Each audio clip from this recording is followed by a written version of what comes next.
Buenas noches a todos. Vamos a comenzar nuestra reflexión. Vamos a empezar nuestra reflexión del día de hoy. Vamos a hacer una oración en el nombre del Padre, del Hijo, del Espíritu Santo. Amén. Te damos gracias, Señor, porque nos permite reunirnos en esta noche. Te pedimos por cada uno de nosotros para que nos ilumines y nos ayudes a ir siempre reflexionando en torno al misterio de la Cuaresma. Te lo pedimos a ti que vives y reinas por los siglos de los siglos. Amén. En nombre del Padre, del Hijo y del Espíritu Santo. Amén. Tomen asiento, por favor. Bueno, pues continuamos con nuestra reflexión de Cuaresma. La primera, hablamos sobre lo que era la ceniza, ¿verdad? El significado de la ceniza.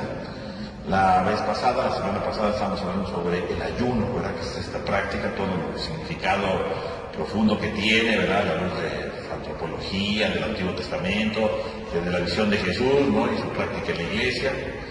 Y el día de hoy vamos a hablar entonces sobre la penitencia. La Cuaresma es un tiempo que se caracteriza precisamente por ser un tiempo de penitencia. Y cuando hablamos de penitencia, ¿verdad? Pues es precisamente uno de los grandes elementos de la Cuaresma, porque incluso el mismo color morado, ¿verdad? Cuando vemos, ¿verdad?, las vestiduras sagradas, el color morado es precisamente un símbolo de la penitencia, ¿no? También puede ser un símbolo de la esperanza, pero propiamente pues eso es para el tiempo del Adviento, ¿no?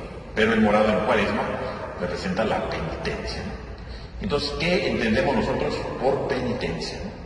¿Qué entenderíamos nosotros precisamente por esta práctica de penitencia, ¿no? Porque a veces se pudiera ver nada más como el sentido de pues, arrepentirse de sus pecados y ya, ¿no? Incluso la palabra penitencia se ocupa para el sacramento de la reconciliación, ¿no? Entonces, cuando hoy dice voy al sacramento de la penitencia, también se puede ocupar, ¿no? Pero bueno, cuando hablamos del sacramento de la penitencia, sí, sería un elemento de la Cuaresma, ¿no? Confesarse en Cuaresma, pero no solamente es eso, ¿no? Tiene mucho más profundidad, ¿no? La palabra penitencia, ¿no? Pues es una palabra en latín, ¿no? Penitencia, que sería como arrepentimiento, ¿verdad? Remordimiento. Y sobre todo, ¿verdad? Penitencia viene al parecer de una palabra latina, ¿no? Paene, que significa casi, por poco. Es decir, penitencia a su raíz sería así como lo poquito, ¿no? ¿Cómo se llama? Un sentimiento de insuficiencia, ¿no? Un sentimiento de pequeñez, un sentimiento de fragilidad. Eso sería la raíz de penitencia. Entonces, la penitencia sería arrepentirme, pero ¿en qué sentido? Me arrepiento porque reconozco mi pequeñez, ¿no? Me arrepiento porque reconozco mi bajeza. Me arrepiento porque me reconozco insuficiente, porque no he dado todo lo que tendría que dar, ¿no? No me he esforzado con todo lo que me tendría que esforzar, ¿no? Entonces estoy insuficiente, ¿verdad? No soy completo, ¿verdad? No estoy pleno, necesito más, ¿no? Eso sería la penitencia, ¿no? Entonces, cuando hablamos de penitencia, no simplemente se refiere al dolor o a decir, tengo que pedir perdón, no, sino la raíz es eso. Me siento pequeño, me siento insuficiente y por lo tanto, por eso entonces pido perdón. Entonces, ¿por qué pido perdón? Pido perdón porque me siento pequeño, ¿no? Porque mis pecados me han empequeñecido, porque mis pecados me han hecho frágil, porque mis pecados me han hecho disminuir, y entonces necesito, ¿verdad?, que Dios me perdone para hacerme grande, ¿no? Para transformarme. Ese sería el sentido de la palabra penitencia, ¿no? En su raíz, en su etimología, ¿no? Ahora bien, ¿qué significa la penitencia?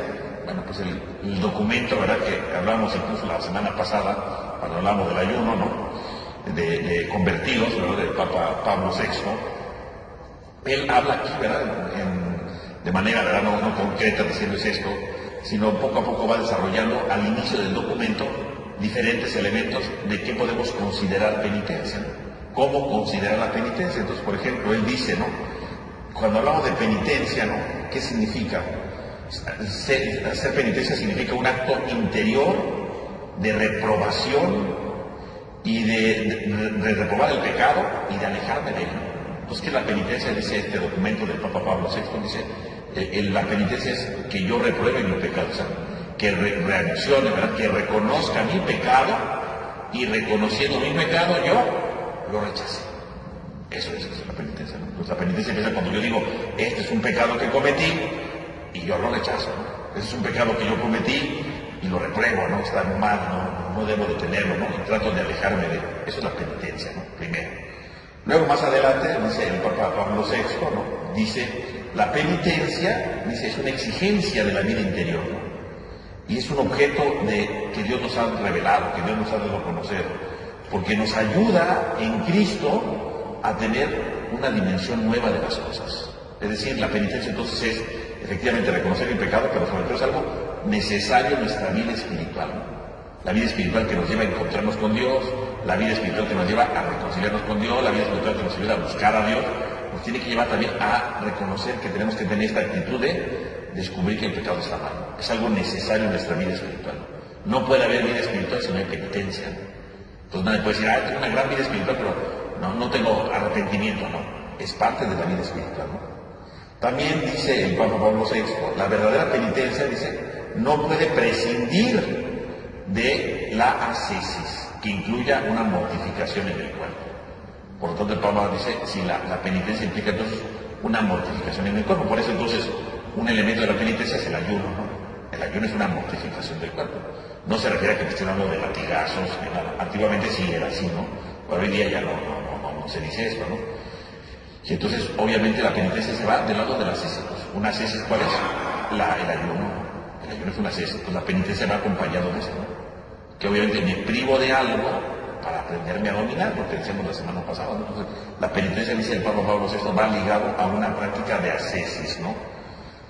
También dice el Papa, ¿no? La penitencia es una virtud que nos lleva a ser perseverantes, ¿verdad? Con el trabajo de la convivencia humana.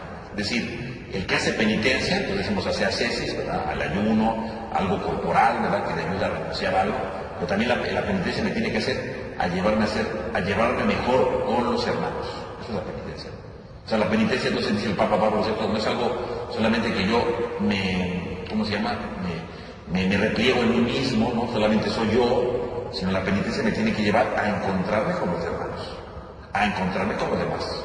Y a saber que efectivamente a veces encontrarme con los hermanos, a veces puede ser difícil, ¿no? Porque a veces los hermanos pues, tienen sus deficiencias, ¿verdad? Sus defectos, y entonces tengo que aprender a convivir con ellos, ¿no? Entonces la penitencia no nomás es para que yo solito y ya, no, tengo que aprender a convivir con los demás, tengo que aprender a convivir con los defectos de los demás, tengo que aprender a ser más comprensivo con los demás, ¿no? Eso es lo más importante, ¿no? A tener ese encuentro con los demás. Entonces la penitencia no es que yo me encierre en mi cuarto y sufra mucho y diga, ay, cuánta penitencia hago, no. Si no salgo al encuentro con el hermano, e incluso con el hermano que tiene sus defectos, no es penitencia. La penitencia me tiene que hacer encontrarme con el hermano, ¿no? Incluso en sus defectos, ¿no? Luego también dice el Papa, ¿no? ¿Qué es la penitencia? La penitencia, dice, implica reconocer que en la iglesia hay hermanos afligidos por las enfermedades, por la desgracia, por la pobreza, que están sufriendo a causa de la justicia. Y entonces, hacer penitencia consiste en acercarse también a ellos. Y entonces, si yo puedo ayudar a alguien en su pobreza, en su desgracia, en su enfermedad, ¿verdad? Eso es hacer penitencia también. Entonces, la penitencia no nada más es un dolor, ¿verdad?, de místico que yo siento porque estoy muy unido a Dios, no. La penitencia incluye el visitar a los demás. En otras palabras, la penitencia va acompañada de las obras de misericordia, ¿no?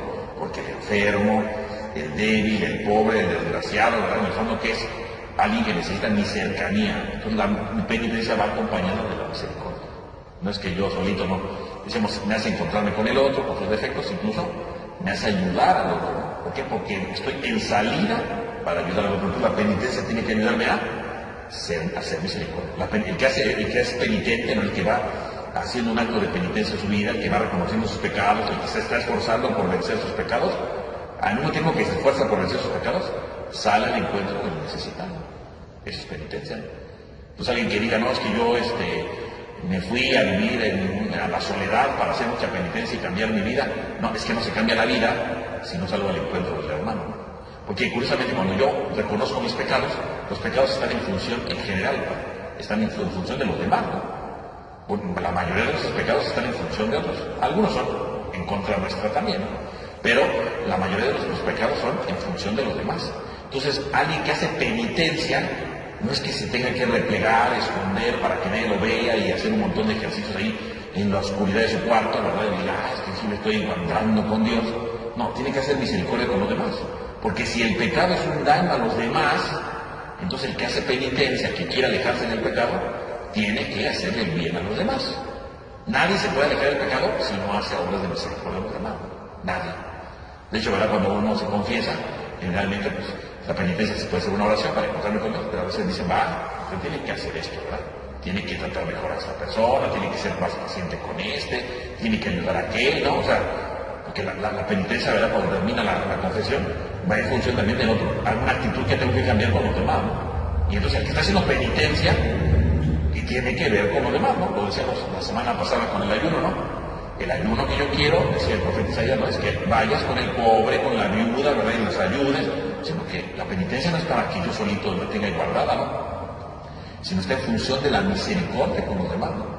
Entonces el Papa Pablo VI, vas a hacer penitencia, qué bueno, pero si vas a hacer penitencia tienes que hacer misericordia, porque no hay mejor manera de recomponer tu camino, no hay mejor manera de alejarse del mal que ayudando a los necesitados, que acercándose al que te necesita, ¿no? Esa es la penitencia, ¿no? Y entonces dice el Papa, ¿no? El Papa Pablo VI, dice, la Iglesia nos invita a todos los cristianos, indistintamente, o sea, para todos, no hay diferencia, ¿no?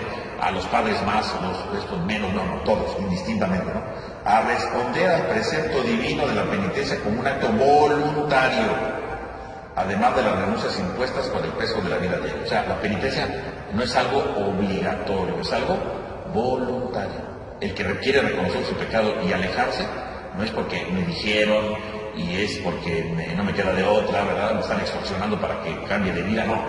Dice el Papa, el acto es un acto voluntario. La penitencia es ante todo un acto voluntario. ¿Por qué quieres alejarte de tu pecado?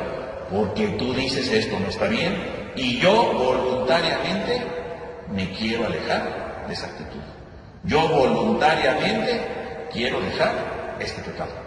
Yo voluntariamente quiero mejorar en mi vida. Bueno, entonces si tú quieres hacer eso de manera voluntaria, porque tú quieres, entonces eso es penitencia, ¿no? Si fuera obligado, no es penitencia, ¿no? Oiga, porque está ayunando, porque si no me pegan, entonces eso no es penitencia, eso es otra cosa, pero no es penitencia, ¿no? Tiene que ser voluntario, ¿no? Tiene que ser voluntario, no puede ser obligado, ¿no? Tiene que ser siempre voluntario, ¿no? Entonces dice el Papa, tiene que ser voluntario. Ahora bien, entonces tenemos ahí, ¿verdad? En ese documento del Papa, ¿no? Tenemos ahí precisamente esta visión, ¿verdad? General, ¿verdad? En la que él va describiendo algunas características de la penitencia. Algo que también nos puede ayudar para profundizar lo que es la penitencia es el prefacio 3 de la Cuaresma. ¿Qué es el prefacio? Cuando nosotros estamos en misa, ¿verdad? Estamos en misa, ya ven que termina el ofertorio, ¿verdad? Cuando pasa el pan, el vino, y luego, ¿verdad? Les digo, el Señor esté con ustedes, con los espíritus. Levantemos el corazón. Esa parte de la misa se llama prefacio. Pues, demos gracias al Señor, ¿verdad? Es justo y necesario. Y sigo, ¿no? En verdad es justo y necesario. Ese se llama prefacio. Que a veces nos podemos distraer, pero hay muchos prefacios, ¿no? Depende de la fiesta, depende del tiempo litúrgico. En el tiempo de Cuaresma tenemos, durante la semana, tenemos 5 prefacios distintos. Y de esos 5, el prefacio número 3 se llama los frutos de la penitencia. Por lo tanto, ese prefacio, que a veces podría pasar desapercibido, nos puede dar otra pista más para descubrir qué es la penitencia y por lo tanto cuáles son los frutos que debería de dar la penitencia, ¿no? Y entonces, ¿qué dice el prefacio 3? Dice, en verdad es justo y necesario, ¿no? Es nuestro deber y salvación darte gracias siempre y en todo lugar, Señor Padre Santo, Dios Todopoderoso y Eterno. Es la introducción, ¿no? Que siempre se dice en casi todos los prefacios, ¿no? Y luego viene el centro, ¿no? Que es justamente lo que habla de la penitencia. Dice, porque has querido que nosotros, pecadores, encontremos en nuestras privaciones voluntarias un motivo para bendecirte, ya que nos ayudan a refrenar nuestras pasiones desordenadas y al darnos ocasión de compartir nuestros bienes con los más necesitados, nos hacen imitadores de tu generosidad. Pues ahí está, ¿no? Ya luego sigue la conclusión, ¿no? Por eso con los ángeles te alabamos a una sola voz diciendo, ¿no? Y empieza el santo. Pero vean, aquí está la clave de todo. Pues aquí, fíjense, porque has querido que nosotros pecadores, ¿quién hace penitencia? Lo dice el prefacio, los pecadores, ¿no? Si alguien no tuviera pecado, no haría penitencia, ¿no? Como decíamos, ¿qué es la penitencia? Reconocer que soy pecador y querer alejarme de él. Entonces, nosotros, lo que has querido que nosotros pecadores, ¿no? Dice, encontremos en nuestras privaciones voluntarias. Entonces, ahí, ¿qué es una penitencia? Hacer penitencia es privarnos de algo, ¿no? Privarnos de algo. Pero de manera, que decía el Papa, voluntaria, ¿no? Porque dice, nuestras privaciones voluntarias. Entonces, ahí nos dice el prefacio, toda penitencia es voluntaria, porque ahí dice el Papa, ¿no? Dice, un motivo para bendecirte. Entonces, fíjense, la penitencia es una privación, pero ¿para qué? Para bendecir a Dios. Cuando tú haces ayuno, bendice a Dios. Cuando tú haces una obra de caridad, bendice a Dios. Por lo tanto, la penitencia sirve, sí, para alejarme del pecado, pero la penitencia también, dice el prefacio, sirve para bendecir a Dios. Nuestros actos voluntarios te bendicen, ¿no? Y nos ayuda a refrenar nuestras pasiones desordenadas. Como lo que decíamos del ayuno la otra vez, ¿no? Y entonces, todas las prácticas de penitencia que hacen, refrenar, ¿verdad? Poner un alto, ¿verdad? Una pausa, ¿verdad? Tratar de frenar nuestras pasiones desordenadas. ¿Qué son las pasiones? Las pasiones son todos los impulsos, ¿no? Todos los impulsos. O sea, aquí dice pasiones desordenadas. No todas las pasiones son malas, ¿no? Por ejemplo, una pasión puede ser, ¿verdad? El emocionarme, ¿verdad? Y querer ayudar a los demás. Esa es una pasión buena, ¿no? O una pasión, ¿verdad? Es querer salvar a alguien, ¿no? Lo van a atropellar, pues corro, ¿verdad? Y lo agarro para que no lo atropellen. Es una pasión buena, ¿no? Pero hay pasiones que están desordenadas, ¿no? Y entonces hay un desorden, ¿verdad? En lo que vemos, ¿verdad? Hay un desorden en lo que hablamos, hay un desorden, ¿verdad? En lo que comemos, hay un desorden en ciertas prácticas, es un desorden, porque no nos corresponden, porque no es parte de nuestra vida, porque no es parte de nuestra realidad, entonces hay un desorden. Entonces hay pasiones, ¿verdad? Movimientos que queremos hacer, pero están desordenados. ¿Para qué sirve la penitencia? Dice, para poder frenar nuestras pasiones desenfrenadas. Dice, frenar bien, o sea, hay que frenarlas, no es simplemente de quitarlas, no, hay que frenarlas. Porque eso no se puede quitar, ¿no? Eso no se quita, ¿no? O sea, por ejemplo, es que yo hablo de más y digo hasta lo que no debo. Bueno, esa es una pasión desordenada, ¿no? Yo digo lo que me viene en ese momento a la mente. No puedes decir todo, ¿no? Tienes que saberte frenar, tienes que ser prudente, ¿no? No puedes decir todo lo que viene, ¿no? Hay que frenar, ¿no? O sea, pero es frenar, no puede desaparecer. Porque las pasiones surgen, ¿verdad? Por lo que vamos viviendo, por lo que vamos teniendo, y a veces sí, ¿verdad? Queremos decir cosas, pero hay que aprender a frenarlas, ¿no? A frenarlas. No a desaparecerlas. Fíjense, la penitencia no sirve para desaparecer las pasiones desordenadas, no. Dice para refrenarlas, o sea, para ponerles freno, ¿no? O sea, para aprenderme a controlar. Porque es para eso la penitencia, ¿no? Para que yo me aprenda a controlar. Nunca va a desaparecer el anhelo de hablar de más, nunca va a desaparecer el anhelo de ver cosas que no veo, ¿verdad? Nunca va a desaparecer el anhelo de hacer ciertas cosas, nunca. Pero no, que no desaparezca significa que ya se echó a perder, no. Tengo que aprender a frenarlas, ¿no? Es decir, hasta aquí llegué, ¿no? Es como con el coche, ¿no? Cuando yo voy en el coche y está el semáforo en alto, tengo que frenarlo, ¿no? No decir, yo me sigo derecho, a ver qué pasa, no. Tengo que frenarlo, ¿no? Digo, este es el momento que hay que frenarlo. Bueno, así como el coche hay que frenarlo en ciertos momentos, ¿verdad? El semáforo, o porque algún imprudente se atravesó, pues lo frenamos, ¿no? Entonces hay que frenar nuestras pasiones. Las pasiones siempre van a existir. Nunca van a desaparecer, nunca. Pero hay que aprender a frenarlas. Y justamente la penitencia es actos corporales, ¿no? Actos en nuestro cuerpo, ¿no? Como el ayuno, la abstinencia, que nos ayuda a irnos conociendo y conociéndonos, pues aprender a poner frenos en las cosas. Eso es la penitencia. Entonces, el que hace penitencia va conociendo su cuerpo para poder ponerle frenos a ciertas cosas que son desordenadas, que no nos llevan adecuadamente a las cosas, ¿no? Entonces, es que a mí me gusta tomar, hay que ponerle freno, ¿no? O sea, yo tengo que aprenderme a conocer, ¿no? Es que yo sé que si me tomo más de tres, me emborracho. Bueno, pues no te tomes más de tres, ¿no? Aprende a poner un freno, ¿no? O sea, ¿quién es el vicioso? El vicioso es el que no pone freno, ¿no? Esa es una pasión desordenada, ¿no? Toma una y se toma otra, ¿no? Cuando él sabe que solamente tres, ¿no? Entonces, ¿qué es una pasión desordenada? Eso, ¿no? Toma y se pierde, ¿no? Y se emborracha, ya no sabe dónde está, ni qué día vive, ¿no? Y amanece ya no supo ni qué hizo, ¿no? Eso es una pasión desordenada. ¿Qué tiene que hacer con esa pasión? Ponerle freno, ¿no? Tengo que conocerme, tengo que tener fuerza de voluntad para decir, pues no tomo más de tres, ¿no? Porque ya sé que la cuarta, ¿a dónde voy a llegar? ¿No? Entonces, frenar, ¿no? No es que diga que desaparezca, no. Aprender a frenar, ¿no? Y hay gente que le haces un vicio terrible y ya no puede, y tiene que abstenerse de todo, ¿no? Porque ya no puede. ¿Por qué? Porque cuando hubo la oportunidad de poner freno, no puso el freno. Hay que aprender a poner freno. Digo, pongo el ejemplo del alcohol, pero puede ser de otra cosa, ¿no? De hablar de más, o de que sea, no, hay que poner el freno. Este no es el camino, hasta aquí, ¿no? Ya sé a dónde voy a llegar con esto, hasta aquí llego, ¿no? Hay que aprender a frenar, hay que aprender a frenar. Y entonces la penitencia, ¿para qué sirve? Para mortificar el cuerpo, pero no para lastimarlo, para mortificar el cuerpo y ver nuestras debilidades, irnos conociendo y aprender a poner frenos cuando es necesario.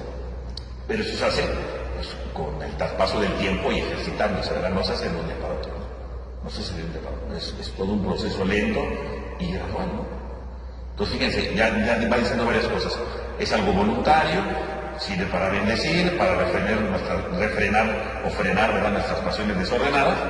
Y luego dice, y darnos ocasión para compartir nuestros bienes con los necesitados. Lo que ahorita decía el Papa Pablo VI también, ¿no? Para hacer caridad, para ayudar, ¿no? Dice, porque nuestros bienes con los necesitados y nos hace imitadores de tu generosidad. Cuando yo ayudo a alguien, cuando yo hago misericordia con alguien, dice el prefacio, yo me hago imitador de la generosidad de Dios. Estoy imitando a Dios, que es el imitador. Qué curioso, ¿no? Yo estoy imitando a Dios. Entonces cada vez que yo soy caritativo, estoy imitando a Dios. Cada vez que tú haces el bien a los demás, ¿verdad?, y lo haces con amor, con cariño, tú estás imitando a Dios. Esa es. Por lo tanto, aquí podemos ver en este prefacio, junto con lo que decía el Papa, una visión general de lo que es la penitencia, ¿no? Eso es la penitencia. Ahora, podríamos detenernos aquí, ¿verdad?, y analizar o profundizar dos elementos más. Entonces, esta penitencia, ¿verdad?, decimos que nos ayuda a refrenar las pasiones desordenadas. Ya hablamos del ayuno, el ayuno es un tipo de penitencia, pero podemos hablar hoy también de la abstinencia.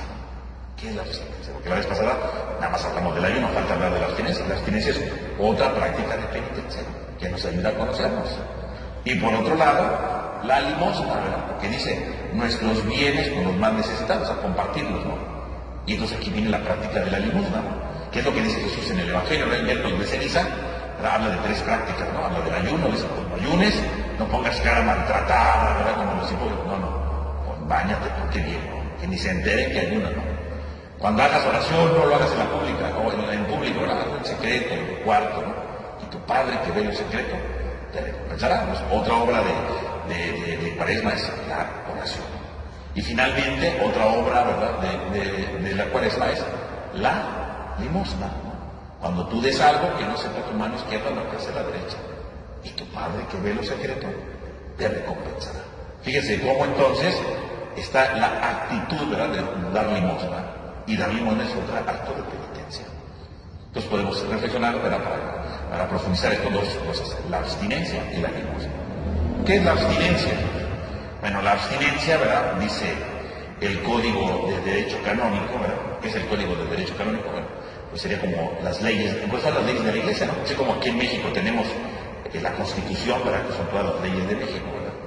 También en la Iglesia hay leyes, no vayan a creer que nada más la vamos viviendo a la viva México, no, hay leyes, todo tiene sus leyes, tiene sus leyes, y se llama, y esas y las leyes no se llama Constitución, ¿verdad?, como aquí en México se llama Código de Derecho Canónico, ¿verdad? Código, ¿verdad?, están ahí las leyes, ¿no?, de derecho, porque también es derecho, canónico, porque son las reglas, ¿no?, por lo que se mide, por así decirlo, ¿no?, porque canónico viene de canon, ¿verdad?, que viene de caña a su vez, ¿no?, y la caña sería para medir, entonces es las leyes que sirven para medir la vida de la Iglesia, ¿no? Ahí está, pues, son todas las leyes que hay en la Iglesia. Entonces, obviamente, ¿verdad?, hay gente que se especializa en eso, así como hay abogados aquí, ¿verdad?, en el país, ¿verdad?, que sirven para conocer las leyes, para defenderlos, ¿verdad?, y hacer supuestamente el bien, porque aquí no se ocupa para el mal, ¿no? Entonces, otra cosa. Pero hay gente que estudia leyes. También en la Iglesia hay gente que estudia leyes, ¿no? Y entonces estudia derecho canónico. ¿Quién es el que estudia derecho canónico? Pues sí, sería como un abogado, ¿verdad?, pero que estudia las leyes de la Iglesia, ¿no? Y ahí encontramos todas las normativas de la Iglesia, ¿no?, de una parroquia, ¿verdad?, los elementos, ¿verdad?, cómo se debe regir una parroquia. Están las leyes de los sacramentos, ¿verdad?, todos los sacramentos, ¿verdad?, el matrimonio, ¿verdad?, el bautizo, todo. Hay leyes para celebrarlo, no crean que nada más uno los va llevando las cosas, pero ahí están las leyes que dicen, ¿no?, cómo se tiene que vivir, ¿no?, cómo se tiene que celebrar, ¿no? ¿Por qué el padre puso esta condición? No puse la condición, ahí dice el código lo que tiene que traer. ¿Por qué me piden este papel para casarme? Porque las leyes lo dicen, ahí está en el código, ¿no? El padre se inventó cosas, ¿no? Bueno, hay unos que se inventan cosas extras, pero en general ahí vienen las normas, todo. Y si no se hizo de tal manera, resulta ser que a lo mejor algo no es válido, ¿no? Ahí viene todo, en el Código de Derecho vienen todas las leyes para cada uno de los sacramentos, viene, ¿verdad?, para la situación del gobierno, cómo debe de gobernar el obispo, cómo debe de vivir el párroco, todo viene en el Código. Y vienen, por supuesto, también las sanciones, ¿no? Si alguien hace cierta cosa, ¿qué sanción le corresponde? ¿Qué tiene que hacer? Y si quiere el perdón, ¿qué debe de hacer? ¿No? Y viene todo viene ahí. Y en medio de todo esto, vienen las normas para la abstinencia. ¿Qué dice el Código de Derecho Canónico sobre la abstinencia? Dice, en la Iglesia Universal son días y tiempos penitenciales todos los viernes del año y en el tiempo de la Cuaresma. Dice, todos los viernes, a no ser que coincidan en una solemnidad, debe guardarse la abstinencia de carne o de otro alimento que haya determinado la conferencia episcopal. Ayuno y abstinencia guardarán el miércoles de ceniza y el viernes santo. Están las leyes, ¿no? Pues ahí está. Dice, la ley de abstinencia obliga a los que hayan cumplido 14 años. Entonces, a partir de los 14, todos hacen abstinencia, todos. Y no tiene fecha de límite, ahí no hay fecha de límite. Del ayuno sí, habíamos dicho la vez pasada, ¿no? Y lo dice el derecho también, ¿no? Dice, aquí dice, el ayuno, los mayores de edad, hasta los 59 años. Pues tú cumples los 59, ya no estás obligado al ayuno. Pero la abstinencia nunca se quita, nunca. La abstinencia solamente, ¿verdad? A partir de los 14 años, hasta que muramos. No hay fecha de caducidad de la abstinencia. Del ayuno sí, pero de la abstinencia no. Porque la abstinencia, ¿qué es? Privarse de carne roja, ¿no? Entonces, eso no es malo, ¿no? O sea, el ayuno sí, porque a lo mejor ya es una persona mayor de edad, el ayunar le pudiera hacer daño, ¿no? Porque a lo mejor tiene una enfermedad, ¿no? Entonces, por eso el ayuno se detiene, ¿verdad? A los 59 años. Entonces, ya a los 60 no está obligado al ayuno. Porque por la edad pudiera ser que no pudiera ayunar, ¿no? Pero la abstinencia no pasa nada si no comes carne, hay otras cosas que puedes comer, ¿no? Entonces, por eso la abstinencia no tiene fecha límite, ¿no? Esa es la razón, ¿no? Y entonces dice, la conferencia episcopal puede determinar con más detalle el modo de observar el ayuno y la abstinencia, así como sustituirlos en todo o en parte de otras formas de penitencia, sobre las obras de caridad y la práctica de piedad, ¿no? Entonces dice, la abstinencia, si alguna conferencia episcopal, es decir, los obispos de algún país se reúnen y dicen, vamos, que aquí no hay abstinencia, mejor que hagan esto, ¿no? Pueden cambiarlo. Pero esta conferencia, no el padre de la iglesia, no es que, hermano, nosotros no vamos a hacer abstinencia, vamos a hacer no sé tal cosa. El padre no puede decir eso. ¿Eso quién lo dice? Ni siquiera el obispo, lo dice la conferencia episcopal. Se reúnen todos los obispos de México y dicen, en lugar de abstinencia, esto. No, sí se puede.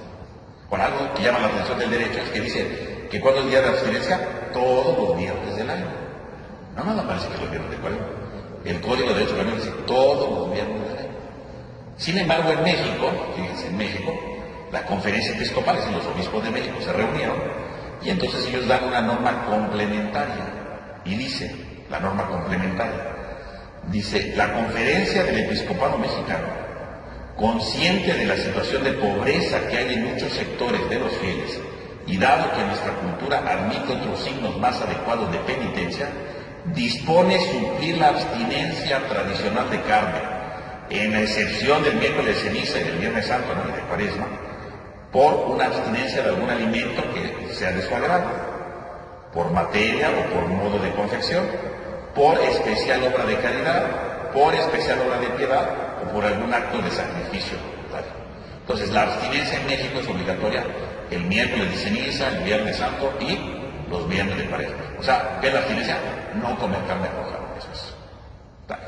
Los otros viernes se supone que también es abstinencia, pero en México dice, dado las circunstancias, pues de pobreza, de dificultad, que a toda la gente pues, no puede hacer esto. Entonces dice, pueden suplirlo por otro acto de misericordia. Aquí dice, no, sacrificio, obra de piedad, de caridad, o abstenerse de algún alimento que quieran en los otros viernes. Entonces la abstinencia de carne roja en México solamente es obligatoria en Cuaresma, y el viernes santo, y bueno, ¿cómo se llama? Y el miércoles de ceniza. Los demás viernes del año se supone que serían abstinencia, pero aquí dice, bueno, se podría suplir. Ya, ¿cómo se reúne la conferencia? Dice, en México se puede hacer esto, porque pues la situación que se vive no es fácil, ¿no? Entonces se puede hacer. Pero en realidad, el Código de Derecho Canónico dice que cuando se abstinencia, todos los viernes, no nada más los de Cuaresma, todos los viernes. Pero en México se ha recomendado hacer esto. Y obviamente pues, siempre se ha hecho popular lo de Cuaresma, ¿no? Los viernes de Cuaresma. Pero en realidad, para los otros bienes tendremos que hacer algún acto de caridad. Dice el código, ¿no? Perdón, dice las normas de la conferencia episcopal, ¿no? Entonces, para que ustedes sepan, ¿no? Ahora, ¿de dónde viene lo del pescado? ¿No? Como dice, bueno, es que hay que comer pescado. Efectivamente, se prohíbe comer la carne roja. Lo de la carne roja, bueno, tiene mucho tiempo que se había previsto, ¿verdad? Porque la carne roja era vista como un alimento de lujo, ¿no? Entonces, además, pues, era como no comer este tipo de carne, ¿no? Entonces, por eso se había prohibido comer carne roja, pues como un alimento de lujo. Ahora bien, lo del pescado, bueno, porque es muy popular comer pescado este día, ¿no? El pescado, existe una leyenda, ¿verdad? Porque no hay nada escrito oficialmente, ¿no? Hay muchos historiadores que investigan y dicen, pero no hay ningún como tal, un documento que diga, aquí dice, ¿no? Aquí dice, no dice. Pero dicen los historiadores, ¿verdad?, que el Papa Julio II, ¿no?, que vivió por ahí del 1503, ¿no?, él, ¿verdad?, explícitamente promovió que los viernes, en lugar de comer carne roja, se comiera carne de pescado. Esto, ¿verdad?, motivado precisamente por los pescadores, ¿verdad?, que no era tan común comer pescado en aquel tiempo, ¿no? Bueno, tampoco, la gente muy pobre no tenía ni la carne roja, pero bueno, entonces se empezó a promover que se comiera más pescado. Eso es lo que dice, no hay ningún documento oficial. Dicen, ¿en qué carta dijo el Papa? No hay nada. Es una leyenda, una tradición que se cuenta. Incluso dicen que hay otros papas antes de él que también lo habían dicho, ¿no? Pero el que es más famoso es el Papa Julio II, que le dijeron, dígales que coman pescado, ¿no? Porque el pescado no se consumía tanto, ¿no? Solamente se consumía en las costas, ¿no?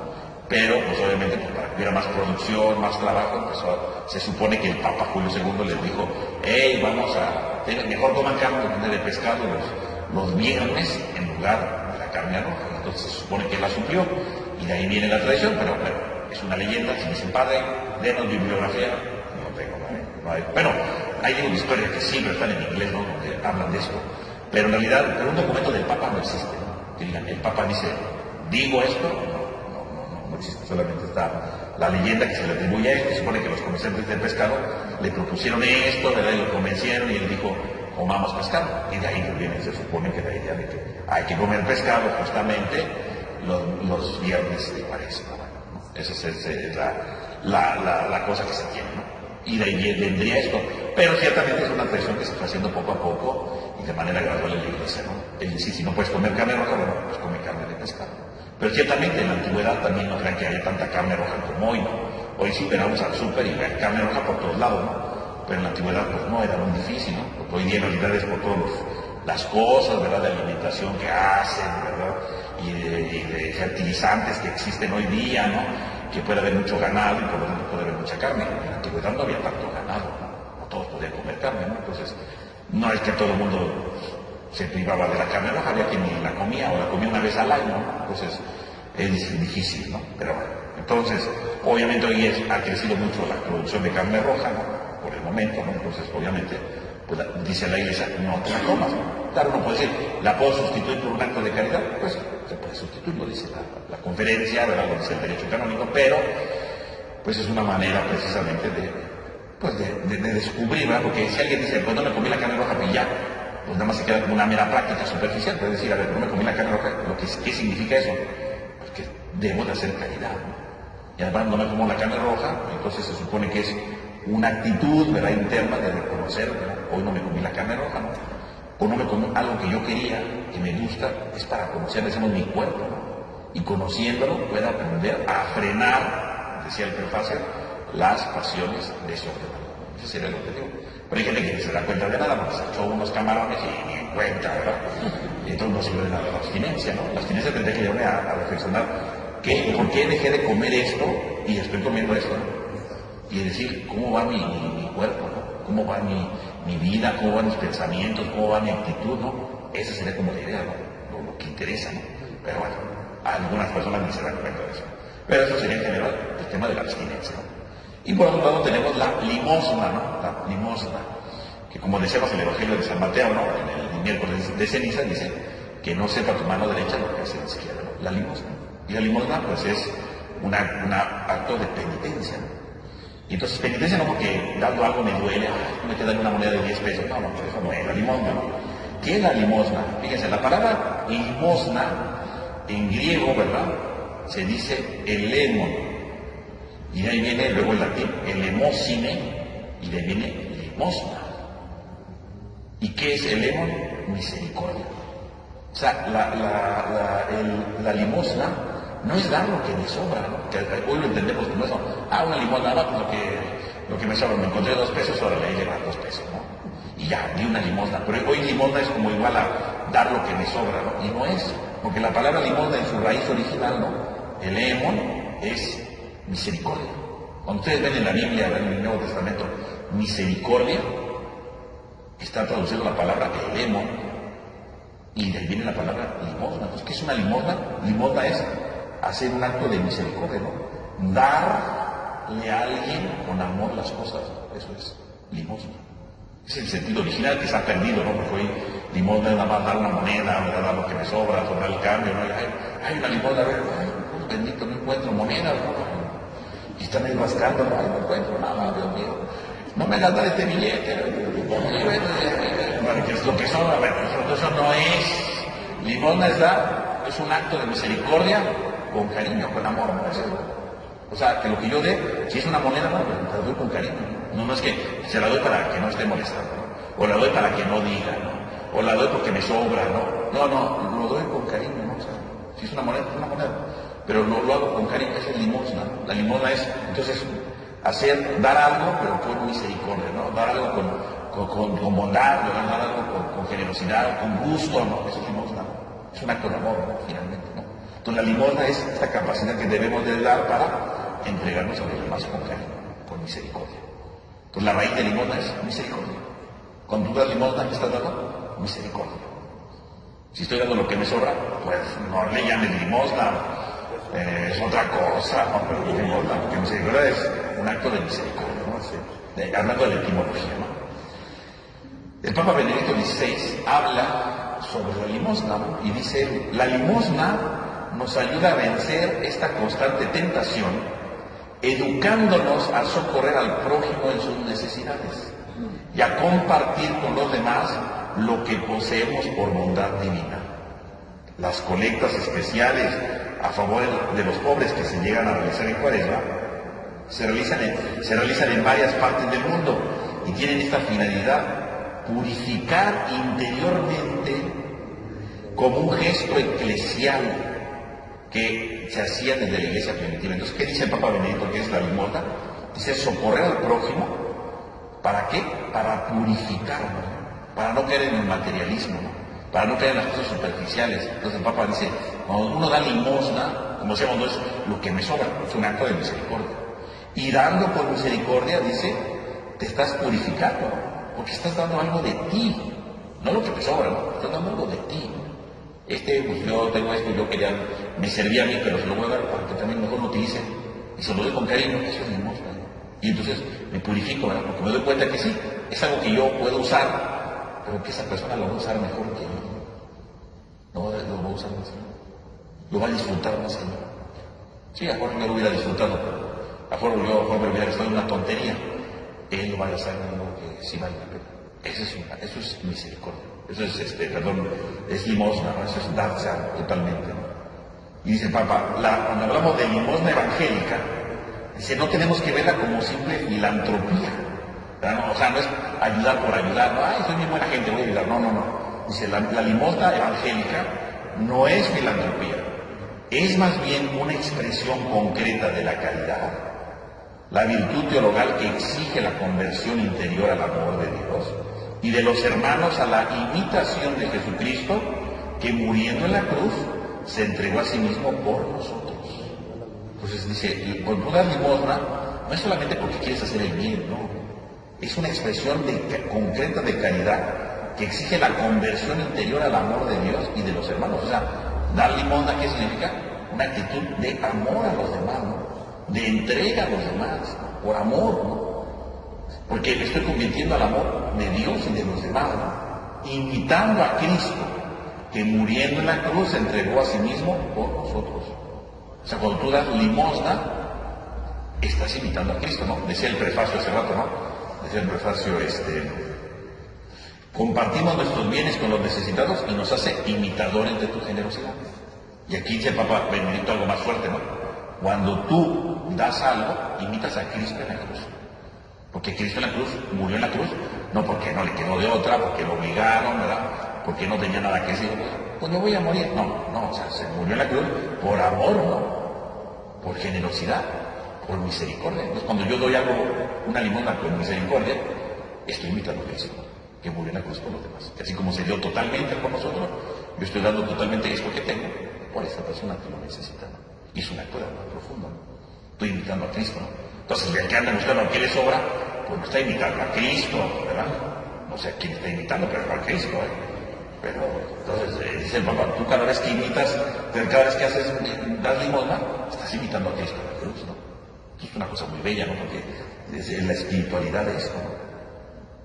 Dice, incluso la carta de San Pedro, ¿verdad? La primera carta de San Pedro dice, la caridad cubre multitud de pecados. Cuando haces caridad, ¿no? En el sentido de la limosna, cuando cubre la multitud de pecados.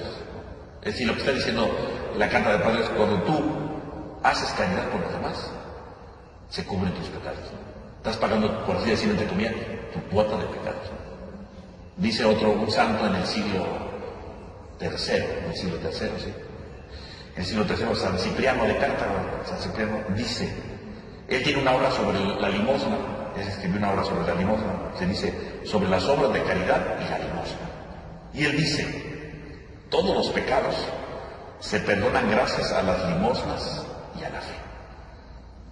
Obviamente esto no lo dice por sus pistolas, esto lo está tomando del libro de Proverbios, ¿no? En el capítulo 16. O sea, el dar limosna, pero limosna como lo está diciendo el Papa, ¿no? En el sentido de caridad, de amor, ¿verdad? Y en el sentido de imitar a Cristo, ¿no? Totalmente. Dice el San Cipriano, se perdonan los pecados, ¿no? Claro, dice, no los pecados gravísimos, no, los pecados en general, todos básicos, o sea, los pecados entonces se pueden perdonar si tú das con amor a los demás. Pues con eso que está diciendo San Cipriano, cada vez que tú ayudas con caridad, con amor a los demás, los pecados se perdonan. Claro, si es un pecado enorme, ¿no? Soy un adúltero, no se perdona con una obra de caridad y con una limosna, ¿eh? Maté a alguien menos, los pecados, es que me enojé, bueno, pero hago una obra de caridad, pero lo hago de verdad de caridad, con amor, ¿no? Se perdonan los pecados. Porque cuando tú estás haciendo caridad te haces sensible a la necesidad del otro, ¿no? Porque dices, a ver, le voy a dar esto porque lo necesita, y siento el dolor del otro, y entonces le ayudo porque estoy sintiendo su dolor. Te está haciendo más sensible, por eso se perdonan los pecados. No porque dice la moneda, ay, que no me dé lata, ahí te va, voy a dar este de 20 para que Dios me perdone. No, eso no. Yo voy a dar, pero porque siento el dolor del otro y quiero ayudarle en su dolor. Y le quiero dar eso. Eso perdona los pecados. Perdona los pecados porque te hizo sensible a la necesidad del otro.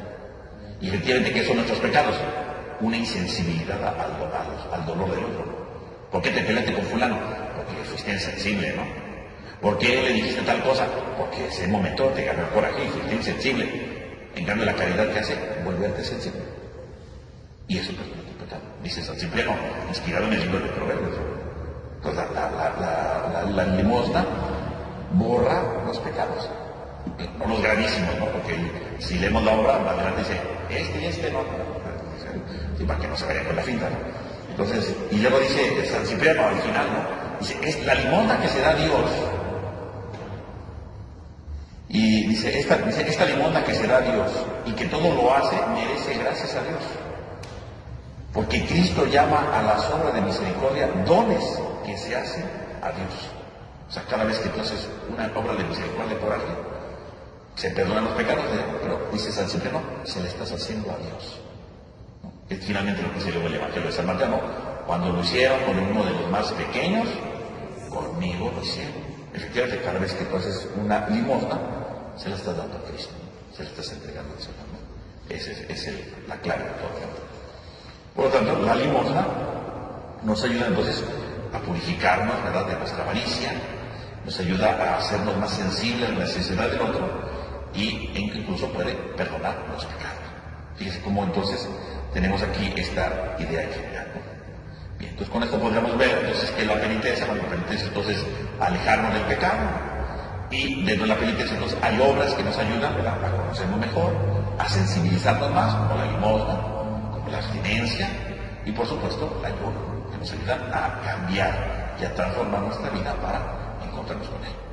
Por supuesto, también podemos decir que la oración puede verse, ¿no? Podría verse, no nada más sería ese aspecto, la oración es mucho más grande, pero la oración podría verse como un acto de penitencia también, sobre todo en Cuaresma, porque en realidad que es la oración es un momento que yo doy especial de mi día para encontrarme con Dios. Y a veces implica un sacrificio, porque a veces, no tengo tiempo, pero de repente busco un lugar y digo, no voy a dormirme sin hacer mi oración, y hago un esfuerzo, ¿no? Para no dormirme y hacer oración. Puede ser un acto de penitencia, puede, pero no hay que limitarlo, ¿no? La oración es mucho más amplia, tiene mucho más categorías, mucho más expresiones, ¿no? La vida espiritual, pero podría verse como un acto de penitencia, no en el sentido de sufrimiento, ¿no? Sino en el sentido de conocerme, ¿no? Porque el que hace oración, ¿verdad? Y empieza a buscarse un tiempo para encontrarse con Dios, está haciendo penitencia, porque está haciendo un espacio para refrenar, ¿verdad?, sus impulsos de dormirse o de perder el tiempo con una tontería, para encontrarse con Dios. Podría verse como un acto de penitencia, ¿no? Por eso también la Cuaresma es un tiempo, se enfatiza, ¿no?, de la oración, y desde esa perspectiva se puede ver como un acto de penitencia, ¿no? Pues en el sentido de que estoy buscando un espacio para encontrarme con Dios. También podría verse ahí, aunque es mucho más amplio, ¿no? Porque en realidad la oración es una de las fuentes de la vida espiritual, pues tiene mucho mayor alcance, pero podría verse desde una de sus dimensiones como un acto de penitencia, ¿no? En cuanto a que estoy buscando una oportunidad, ¿no?, para encontrarme con Él. Y me privo de algo que a lo mejor yo quería hacer porque quiero estar con Dios. Entonces sería un acto de penitencia desde ese punto de vista, ¿no? Aunque, como digo, es mucho más grande, ¿no? Entonces con esto tendremos de manera muy general pues una visión de lo que es la penitencia. No sé si queda alguna duda, algún otro. Sí.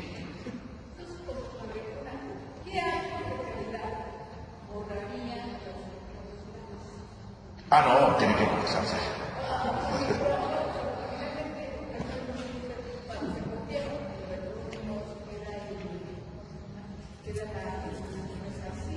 No, pero sí, todos los pecados que se confiesan, que queda de todos modos, la palabra, la huella, ¿no?, que es lo que borra la indulgencia, sí, pero tiene que confesarse de todos modos.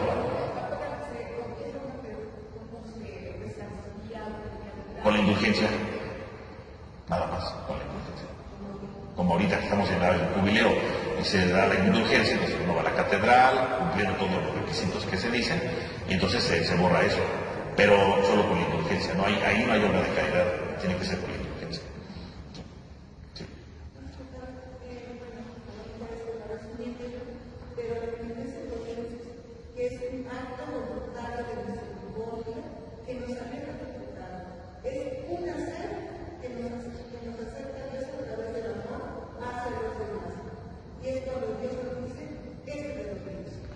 Sí, exacto, es un acto de misericordia que nos aleja del pecado, que nos acerca a los demás, pero también que nos ayuda a conocernos, ¿no? Nos ayuda a conocernos para dominarnos, para frenarnos, como decía el profesor. Sí, exacto, sí. Por ejemplo, si uno por costumbre o por lo que sea, dedica todas las noches a hacer oración, pero no para ser consciente que acercarse a Dios limiten algo, bueno, todos los realmente no todos los estamos por ejemplo. Y si uno no es consciente el acercarse a Dios, ¿hay un cambio en esa intención? No, tiene que hacer oración todos los días, pero digo, a lo mejor no es muy consciente de lo que está haciendo, puede ser. Pero aunque no sea consciente exactamente de lo que es la oración, pero sí es consciente que está dedicándole un tiempo, ¿no? Y ya con eso podemos verla desde la categoría de un acto de penitencia, ¿no? Porque independientemente de cómo diga, no he comprendido la grandeza de la oración, lo hago por inercia, pero de todos modos le están dedicando un tiempo a Dios, independientemente de lo que sea. Que a lo mejor sí tienen que purificar esa idea y ampliarla y profundizarlo, e incluso aprender a hacer mejor oración, sí. Pero aún así, si alguien dijera, pues yo todos los días termino mi día y le dedico 5 minutos, ¿verdad? Y de todo modo rezo mi Padre Nuestro y María María, aunque a lo mejor no entiende toda la grandeza de la oración, pero de todo modo está sacrificando 5 minutos de su día para dedicárselos a Dios. Está haciendo penitencia, ¿no? La dimensión de la penitencia. Ya no tendría una apertura más a la vida espiritual, porque obviamente le falta conocer más, pero por lo menos un acto de penitencia, sí, porque que diga, yo nunca me duermo sin hacer eso ya significa que está haciendo un acto de penitencia. Sí, claro. Sí. Muy bien. ¿Otra duda? No. Bueno. Entonces vamos a concluir con una oración. En el nombre del Padre, del Hijo, del Espíritu Santo. Amén. Te damos gracias, Señor, porque nos has reunido en esta noche. Te pedimos por cada uno de nosotros para que nos ilumines, para que nos sigas fortaleciendo y vayamos dando mejores frutos en esta cuaresma. Te lo pedimos a ti que vives y reinas por los siglos de los siglos. Amén. En nombre del Padre, del Hijo y del Espíritu Santo. Amén. La próxima semana es Viernes de Dolores. Entonces, en lugar de la plática de cuaresma, vamos a tener ¿cómo se llama? Un pequeño recital, ¿verdad? En honor a la Virgen de los Dolores. Después de la misa de 7, después de la misa de 7, en honor a la Virgen de los Dolores, y luego vamos a tener el recital, ¿verdad? A la Virgen. Entonces, en lugar de plática va a ser el recital. Y ya luego en Semana Santa, ¿verdad? Lunes, martes y miércoles santo, después de misa de 7, vamos a tener nuestras reflexiones de Semana Santa, ¿no? Para que lo tomen en cuenta. Pues que tengan todos una buena noche y descansen.